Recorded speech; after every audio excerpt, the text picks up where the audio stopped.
right? So with our spooky horses, we have to understand how they think. When our horses spook, they have a genuine concern for something that could be life-threatening, okay?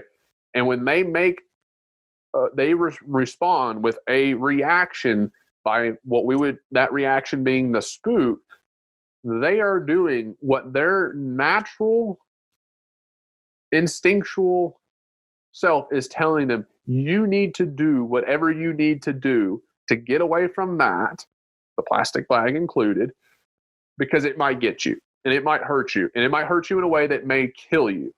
And so when we are with our horses, we have to understand that self-preservation instinct is crucial to their survival. And so I wanted you to put yourself in the horse's position and say that maybe you were with hopefully you're with a friend, but say you're with someone who you're following, or you're supposed to be following, right? You're the horse, and this person is saying, hey, we're going to go over here. And you're like, I don't know about that. You're like, no, we're going to go over here. And you're like, I don't think so. And you start to slow down and you start to look around. And you're like, I don't know about that. And the person's like, no, like seriously, we're going over here. And they start to push you over there, or, they get behind you and they have a whip and they're like, hey, go, like, get over there. Like, no, like, we're going. What are you going to do? How would you feel in that moment when you're growing concern about something you can see in the future that's getting closer, and someone's like, no, you need to get over there right now. Like, no, go. Like, I'm not asking you anymore. I'm telling you, you need to go. What are you going to do? Are you going to fight by everything escalating and you trying to get away faster?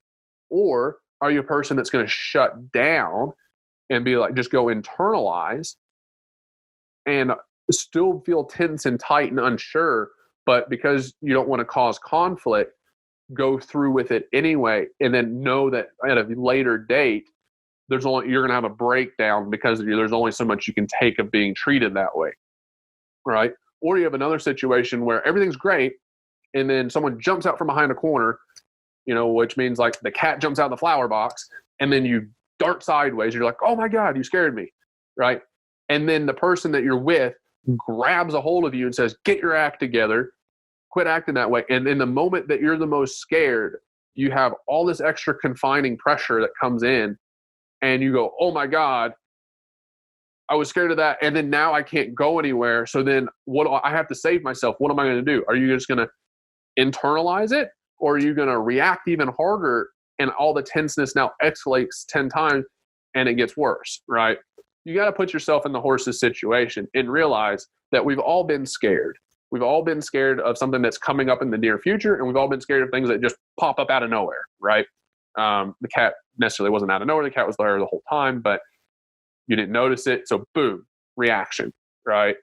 We got to put ourselves in the horse's situation. And we have to, the one thing that's different is that we have to realize these horses are prey animals.